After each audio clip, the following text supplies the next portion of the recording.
우리 그리스도인들이 쓰는 용어 중에 조금 영적인 관점에서 언어들을 쓰시는 분들 중에는 성령의 기름 부음이라고 하는 단어를 즐겨 쓰는 분들이 계십니다. 우리들이 성령의 기름 부으심이라고 하는 단어를 쓰기는 하지만 그 의미를 정확하게 알고 계십니까?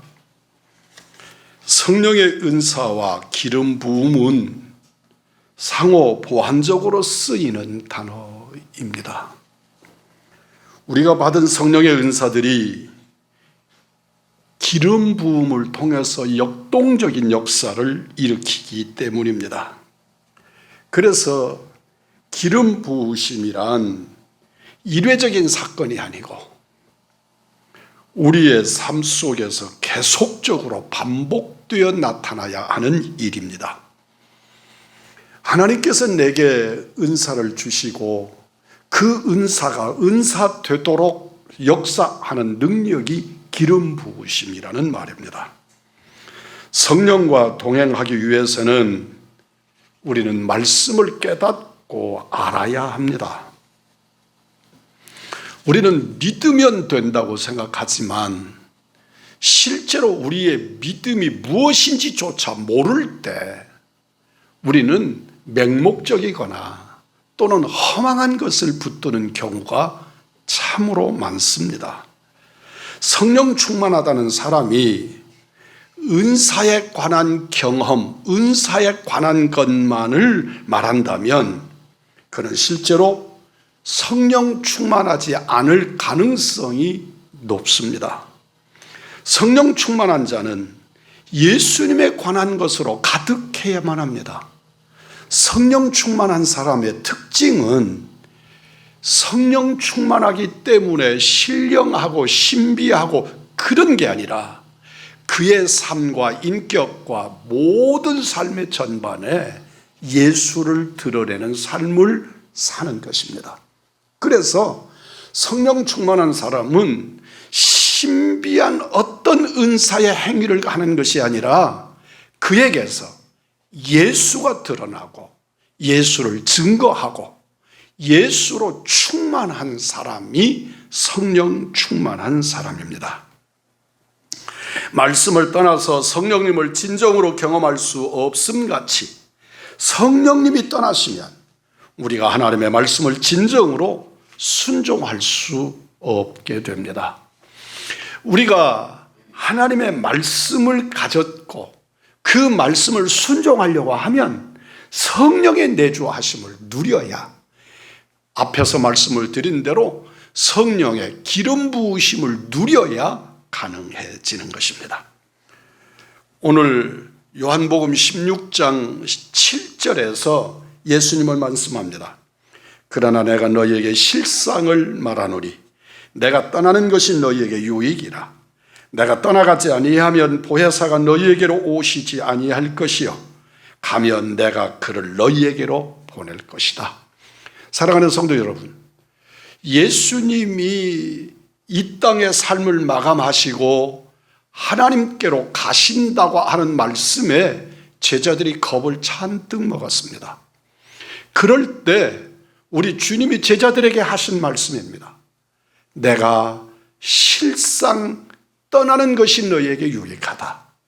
내가 떠나는 것이 유익한 것은 내가 떠남으로 보혜사 성령님이 너희들 가운데 임하시고 그러므로 우리의 삶 전체 속에 주님의 임재가 가능하기 때문에 그럴 것이다. 주님 우리에게 말씀하신 것입니다. 이 땅에서 예수님과 함께 함도 대단히 유익하지만 성령님이 오시면 더 유익하다는 말씀입니다. 오늘날 우리들은 예수님이 이 땅에 걸어 다니시던 예수님이 이 땅에 계시던 그 시대 그 사람들을 부러워하기도 하지만 그러나 그들의 경험하지 못했던 성령님의 임재와 성령님과 함께 하심으로 진정 예수님이 우리와 함께 하시는 은혜를 누리게 되는 줄 믿습니다.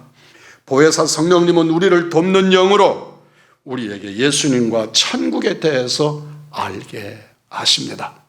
천국을 소개하실 뿐만 아니라 예수님이 그리고 영생을, 구원을, 십자가를 소개하고 믿어지고 그리고 살게 하십니다. 누가복음 24장 49절 말씀입니다. 볼지어다 내가 너희에게 실상을 말하노니 내가 떠나는 것이 너희에게 유익이라. 내가 떠나가지 아니하면 보혜사가 너희에게로 오시지 아니할 것이요 가면 내가 그를 너희에게로 보낼 것이다. 사랑하는 성도 여러분, 진실로 주의 말씀이 우리에게 충만히 임하셔서 하나님의 은총이 우리 가운데 온전해지기를 소망합니다. 내가 내 아버지께서 약속하신 것을 너희에게 보내리니 너희는 위로부터 능력으로 입혀질 때까지 이 성에 머물라 하시니라. 사랑하는 성도 여러분, 성령이 오시지 않고 성령의 기름 부음이 없이는 주님의 제자들이 무엇을 해도 복음 전파에 도움이 되지를 않습니다. 인간의 노력은 늘 한계가 있어서, 그리고 사람들이 행하는 일들은 시작할 때의 의도와 끝날 때의 의도가 서로 달라져서 우리들은 그 온전한 것들을 다 감당할 방법이 없습니다. 30대 초반에 목사가 돼서 이 땅에 한국교회에 참 많은 문제점, 이대로 가면 우리 한국교회는 무너진다는 두려움이 목사 초년 때에 제 가슴을 덮었습니다. 그래서 제가 제 주제를 알지 못하고 한국교회를 개혁해 보겠다고 이 모양 저 모양으로 이곳저곳에서 제 역할을 시도하고 사람들을 선동하고 나섰던 때가 있었습니다. 그런데 일을 반복하고 개혁을 위해서 몸부림을 치면서 세상과 타협하지 않고 현실과 타협하지 않고 싸워나가는 과정에서 제가 뼈저리게 경험한 것은 언제나 사람이 하는 일은 시작할 때 가졌던 거룩한 뜻 그리고 열심, 의도가 완성될 때까지 가지 못한다는 것이었습니다. 뿐만 아니라 오늘 시작을 해서 정말 잘 만들기 위해서 온갖 노력을 하고 밤을 자지 않고 밥을 걸으면서 애를 썼던 일들이 그 일을 맡은 어떤 사람들이 달라짐으로써 헛것이 되는 거품이 되어버리는 것들을 짧은 인생 속에서 때마다 경험하면서 의욕을 잃어버리고 상실하고, 그리고 어느 순간이 되니까 제가 신문에다가 그 글을 그대로 쓰고 울었던 적이 있는데, 어느 순간이 되니까 그렇게 세상을 개혁하고 조직을 개혁하고 바꾸어야 된다고 외쳤던 제가 어느 순간에 보니까 제가 개혁의 대상이 되어 있는 것을 보았습니다. 내가 그 조직을 떠나야, 내가 그 조직에서 벗어나야 그 조직이 살아날 것 같은 그런 바위덩어리처럼 박혀있는 문제거리가 되어 있는 것을 발견하고 울었던 적이 있습니다. 사도행전은 성령이 임하시면 어떻게 세상을 바꿀 수 있는지를 말씀하시고 보여주고 있습니다. 사실 사도행전은 사도행전이라기보다 성령행전이라고 말하는 것이 더 합당한 단어일 듯 싶습니다. 제자들의 행한 일이 사실은 성령께서 제자들에게 행하게 하신 일들이기 때문입니다. 제자들의 업적을 기록하고 있는 것이 아니라 제자들을 성령께서 쓰고 계신 현장을 우리에게 소개하고 있는 것입니다. 성령님은 우리에게 행동하게 하시고 말씀은 그 행동이 진리를 벗어나지 않도록 우리를 억어하시는 능력을 드러내십니다. 말씀은 영원하고 불변합니다. 말씀은 약속을 주고 성령님은 그 약속을 이루게 하십니다. 말씀은 사명을, 성령은 비전을 주십니다. 말씀은 기준을 정하고 성령은 우리로 행동하게 하십니다. 말씀은 하나님의 구원을 선포하고 성령님은 하나님의 사랑을 우리에게 부어 주십니다. 말씀은 계시를 주시고 성령님은 그 계시를 깨닫게 하십니다. 말씀은 들으라 명령하시고 성령은 들을 수 있게 하십니다. 말씀은 순종을 명령하시고 성령은 따르라고 우리를 부르십니다. 우리가 오해하는 것은 성령의 은사와 열매를 동일시하는 것입니다. 그러나 분명하게 성령의 은사와 열매는 다른 것입니다. 많은 그리스도인들이 하나님께 은사를 구합니다. 하나님께서는 어린 요셉에게 귀중한 은사를 주셨습니다. 꿈을 꾸게 하시고 미래를 보게 하시고, 그러나 요셉에게 있어서의 문제점은 그에게 주신 비전, 그에게 주신 꿈, 그에게 말씀하시는 은사를 사용할 줄 아는 능력이 그에게는 없었습니다. 요셉은 은사를 사용할 준비가 되어 있지 못했던 것이지요. 이것이 어린 요셉의 한계였습니다. 요셉은 자기 꾼 꿈을 말하며 형들에게 자기를 높임으로써 오랫동안 고난과 훈련의 때를 보내야만 했습니다. 요셉의 귀한 은사를 사용하려고 하면 그 은사가 의미하는 바, 그리고 은사가 말씀하는 바, 은사를 통하여 열매 맺을 시간이 필요했습니다. 요셉이 보드바르 집과 감옥에서 고난의 세월을 보내는 동안에도 요셉에게 은사가 분명하게 드러납니다. 그는 꿈꾸는 사람이었고, 그는 꿈을 통해서 많은 사람들을 살리게도 하고 미래를 확실히 알게도 했습니다. 뿐만 아니라 모든 사람들로부터 인정받는 하나님의 사람이 되기도 했습니다. 그러나 그에게 성령의 열매가 구체적으로 보이지 않습니다. 만일 요셉이 가진 은사만으로 애굽의 권력자가 되었다면 형들을 만났을 때 형들을 끌어안고 울고 용서하고 내가 하나님을 대신하겠는가 라고 표현하지 못하고 오히려 형제들을 해쳤을 수도 있을 일입니다. 요셉은 고난의 시간을 통해 성령의 열매를 맺으며 성숙한 하나님의 사람, 성령의 사람으로 변하고 세워짐을 입었던 것입니다.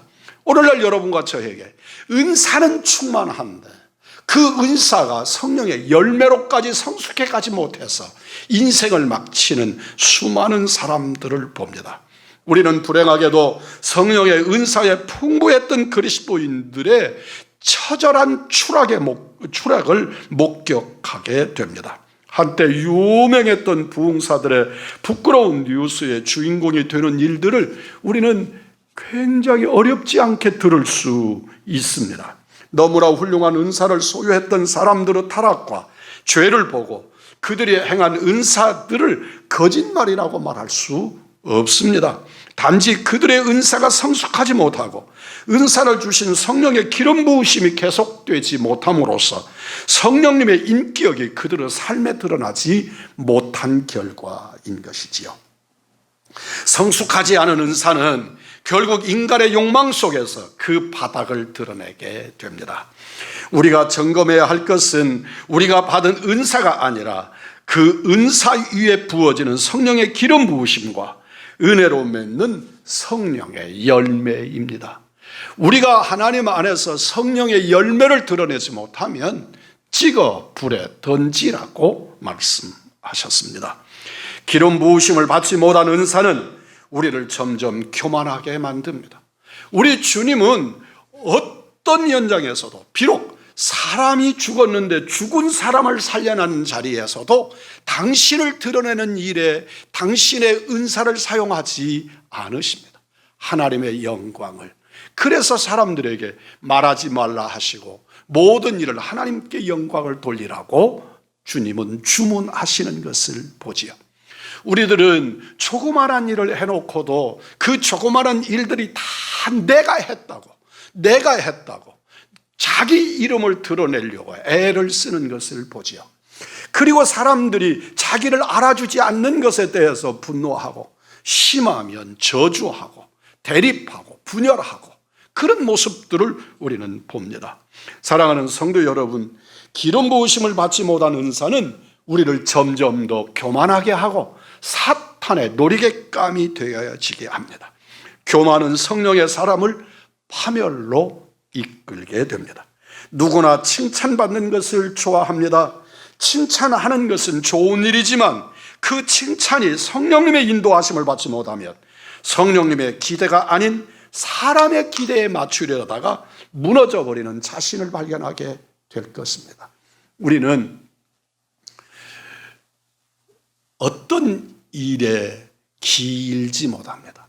그래서 인기도 하늘을 찌를 것 같은 인기가 참 그렇게 수명이 짧게 끝나버릴까 싶도록 인기가 잠시 잠깐의 것인데 폭발처럼 일어나는 인기를 봅니다. 그런데 그럴 때에 그 인기에 취해버리면 그 사람은 무너지는 인생이 되는 거죠. 여러분 기억해 보십시오. 우리들의 삶의 현장에서 서로 사랑한다고 그냥 정신이 하나도 없었습니다. 그런데 그 사랑의 길이가, 사랑의 수명이 얼마 정도 가든가요? 진실로 깊은 근원적인 본질적인 사랑을 하지 않으면 환경에 함몰당하고, 그리고 금방 질리고 금방 무디어져서 한 달, 두 달, 석 달, 그리고 인생이 끝나는 것입니다. 우리들이 진실로 하나님 안에서 우리 주님이 내게 주시는 성령의 역사와 은혜를 누리지 못하면, 하나님께서 내게 주신 은사만을 드러내고 그 은사로 교만해지면 우리는 하나님의 영광을 내동댕이 치고 하나님을 욕되게 하는 경우를 우리는 얼마든지 봅니다. 성령님의 기대가 아닌 사람의 기대에 맞추려다가 무너지는 자신을 보게 될 것입니다. 하나님이 아닌 사람의 요구에 맞추려고 허덕이는 부끄러운 자신을 만나게 될 것입니다. 그래도 그렇게라도 부끄러운 자신을 자신의 눈으로 볼 수 있으면 그는 하나님의 사랑을 받고 있는 것이고 회복의 가능성이 있습니다. 그런데 실제로 자기가 하나님 안에서 인간의 욕구에 맞묻혀서 하나님의 거룩을 버린 줄도 모른 채 자기 욕망을 위해서 산다면 그는 참으로 두려운 자가 되고 말 것입니다. 사람의 기대가 아니라 우리 인생, 인간의 욕망으로 살지 않는 하나님의 사람, 은혜의 사람, 성령의 열매와 은사를 누리는 은총의 사람들이기를 원합니다. 하나님의 일로 받은 그 칭찬을 쫓아 사는 자신의 비참함이 아니라 주께 영광을 올려서 우리 주님이 받으시는 영광으로 만족해하는 은혜의 종들, 하나님의 종들이 되시기를 주님의 이름으로 축복합니다. 내가 무엇이 되고자 함보다 된 후에 그가 하나님께 돌리는 영광의 척도가 훨씬 더 값지고 중요하다는 사실을 잊지 마십시오. 성령의 기름 부으심과 인도하심을 따라 사는 것이 너무너무 중요합니다. 성령의 인도하심이란 모든 것을 할 수 있는 능력을 말하는 것이 아니라 우리를 인도하시는 주님으로 즐거워하고 만족해 하는 것입니다. 진정 기름 부으심을 따라 살면 인간적 욕구에 대하여 우리가 자유할 수 있습니다. 고린도후서 3장 17절 말씀입니다. 주의 영이 계신 곳에는 자유가 있느니라. 우리 한번 같이 하십시다.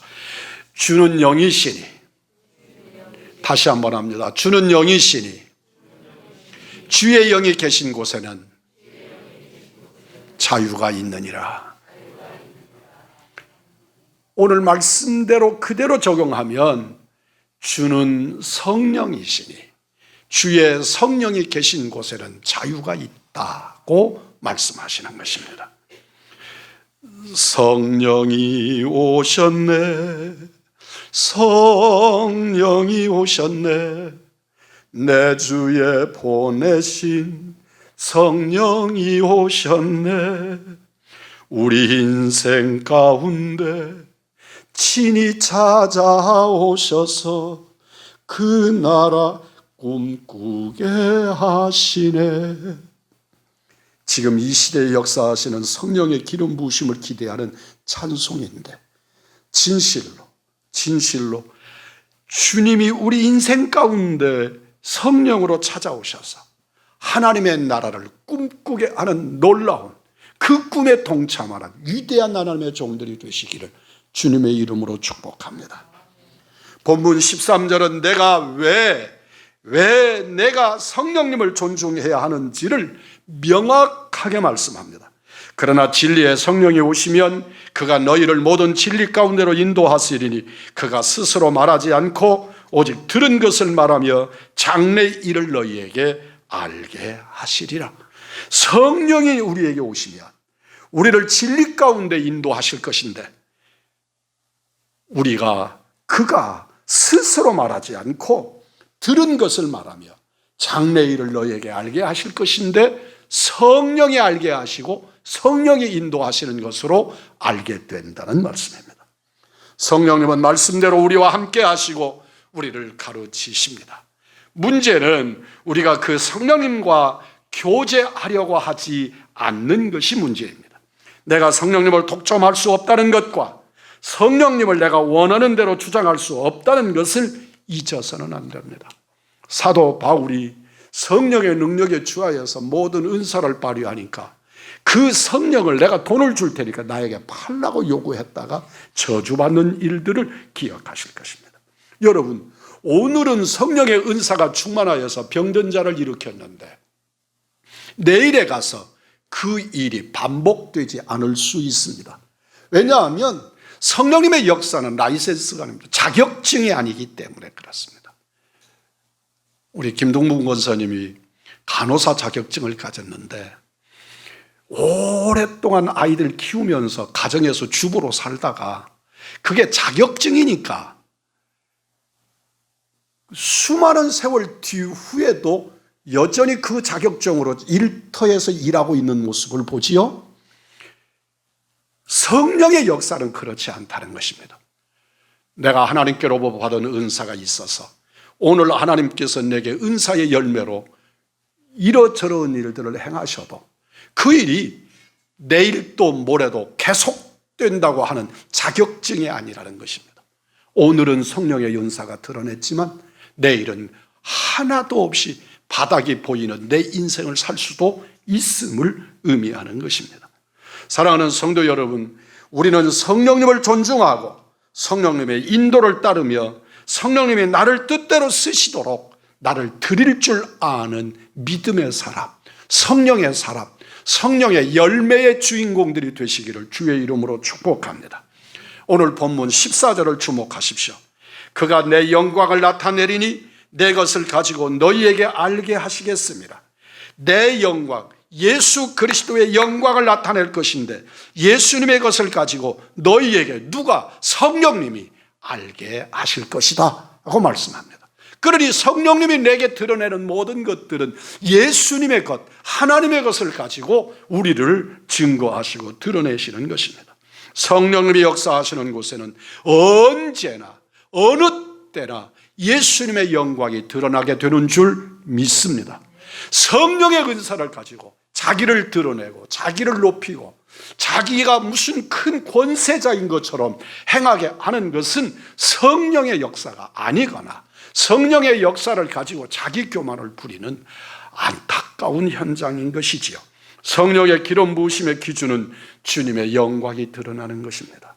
그러므로 내가 성령에 취하여 성령의 인도하심으로 인하여 하나님의 어떤 일을 행할 때 그 속에 자기의 교만이 드러나거나 자기 이름을 내려 하거나 그러면 주님 앞에 무릎 꿇고 회개하고 하나님 앞에서 자기의 부끄러움을 고백해야 될 줄 믿습니다.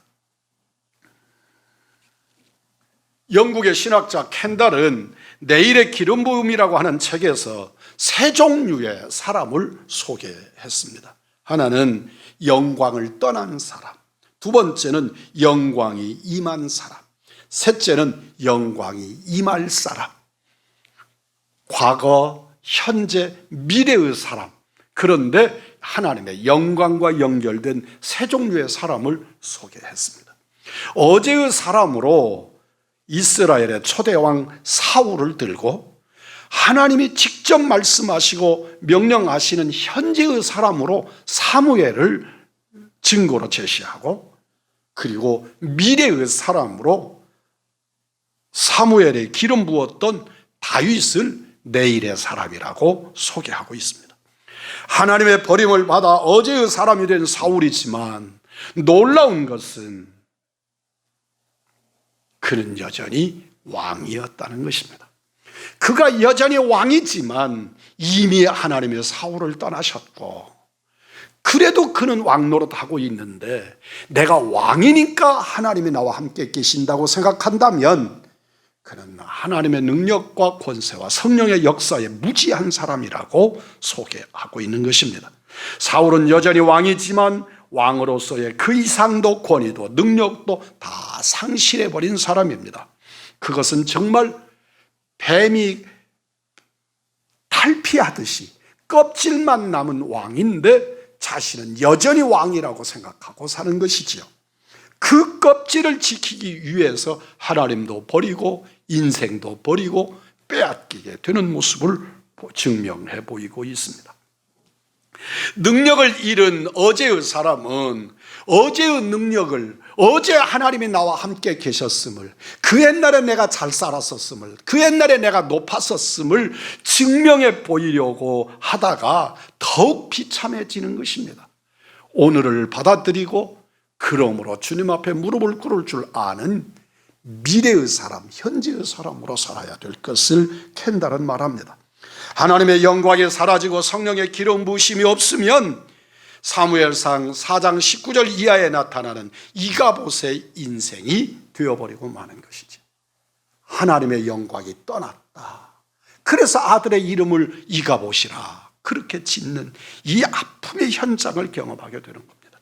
하나님의 영광이 없고 하나님의 부르셨던 사명의 자리는 더는 하나님의 영광이 나타나지 않으면 하나님은 이미 내일의 사람을 준비하고 계신다는 사실을 잊어서는 안 됩니다. 어제의 사람이 되는 것은 우리 모두에게 일어날 수 있는 일이지만 우리 모두에게 일어나서는 안 되는 사람이지요. 우리 모두가 다 어제의 사람이 되어버릴 수 있습니다. 하나님이 버리고 하나님이 떠나신 사람. 그러나 우리는 그런 사람이 될 가능성은 있지만 결코 그래서는 안 되는 것이지요. 사랑하는 성도 여러분, 하나님과의 관계가 회복되는 오늘의 사람, 사무엘처럼 하나님과 동행하는 은혜의 사람들이 되기를 원합니다. 하나님의 사람이 되는 것은 하나님과 철저한 관계의 문제입니다. 인간에게서 가장 불행한 일 중에 하나는 준비가 되기 전에 성공하는 사람입니다. 내가 준비되어 있지 않는데 성공함으로써 성공을 자기 것으로 누릴 줄 모르게 하는 거죠. 성공은 했는데 그 성공이 남의 것이 되어버리고 마는 것입니다. 우리는 집을 짓는데 열심히 집을 지어놓고 그 집에서 살지 못하는 사람과 같습니다.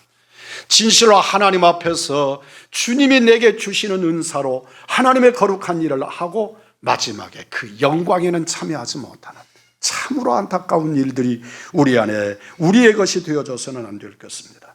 역사적으로 사무엘은 이스라엘의 마지막 사사요 첫 번째 선지자입니다. 왕이 없던 시대에 이스라엘 백성에게 하나님의 뜻을 전하고 어제의 사람 사울에게 기름을 부었고 미래의 사람 다윗에게도 기름을 부은 하나님의 사람이었습니다. 사무엘의 순종은 사무엘이 현재의 사람으로 살 수 있게 했던 절대 이유입니다.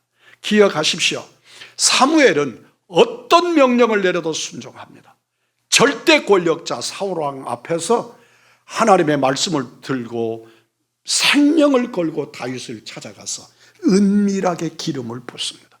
만약에 이 일이 드러나면 역적이 되는 것이고 그들은 진멸당할 수밖에 없지만 사무엘은 왕을 두려워하기보다 하나님의 말씀을 쫓아 순종의 길을 걸어가므로 언제나 그 현장에 현재의 사람으로 살 수 있었습니다. 하나님께 순종하는 것은 이 세상의 무엇도 하나님과의 관계보다 우선할 수 없다는 믿음으로 살 때 가능합니다. 코로나19 사태를 경험하면서 진실로 내가 오늘의 하나님의 사람인가? 우리는 관념에 사로잡혀서 이럴 수도 없고 저럴 수도 없고 자기 생각이 주체가 되는 우리들이 되어서는 안 될 겁니다. 오늘 성경이 우리에게 주시는 말씀을 기억하시면서 우리는 진실로 오늘의 하나님이 쓰시는 사람, 또 미래의 사람으로 나가는 그리스도의 복음의 비전의 사람들이 되어야 할 줄 믿습니다. 내일의 사람 다윗은 오랜 준비와 고난의 시간을 통해 하나님과 갈수록 더 친밀해지는 사람이었습니다. 은밀하게 기름 부음을 받은 다윗은 자신의 한계와 단점을 너무나도 정확하게 알고 있었기 때문에 다윗은 하나님께서 자기를 세우실 때까지 오래 참고 기다립니다. 그래서 다윗은 하나님의 때를 기다릴 줄 아는, 그래서 자기에게 힘이 있고 권력이 있고 그의 왕 사울을 죽일 수 있는 절호의 기회가 되어도 결코 그것은 내가 쓸 기회가 아닌 것을 분명히 알고 왕을 보존하는 것을 봅니다. 성령님이 일하시기까지 자신을 온전히 하나님께 드립니다. 도망자로서 다윗의 광야의 경험은 다윗을 하나님의 사람, 미래의 하나님의 사람으로 만드는 데 필수적인 사람이었습니다. 모세가 미래의 사람으로 살 수 있었던 것도 그는 광야의 40년을 하나님 앞에서 기다릴 줄 알고 하나님의 뜻 앞에 무릎을 꿇을 수 있을 때 그는 성령의 열매를 여는 미래의 사람으로 쓰임받을 수 있었습니다. 미래의 사람들은 때를 기다리는 사람들입니다. 은밀하게 기름 부음을 받았던 다윗은 자신이 아무리 숨어 있어도 때가 되면 하나님께서 드러나게 하실 것이라는 사실을 믿었기 때문에 그는 오래 참고 기다리면서 하나님께 영광 돌리고자 했습니다. 성령님의 임재를 느끼며 때를 기다리는 한 우리는 미래의 사람이 될 수 있습니다. 내 나이가 내 연약함과 상관없습니다.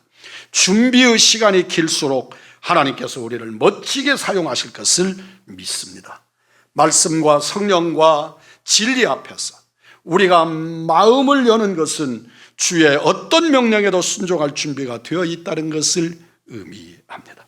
성령님은 우리를 과거의 사람으로 머물지 않도록 현재의 사역이 지속되도록 그리고 미래의 사람이 되도록 우리를 도우시고 섭리하시는 하나님, 성령 하나님이신 줄 믿습니다.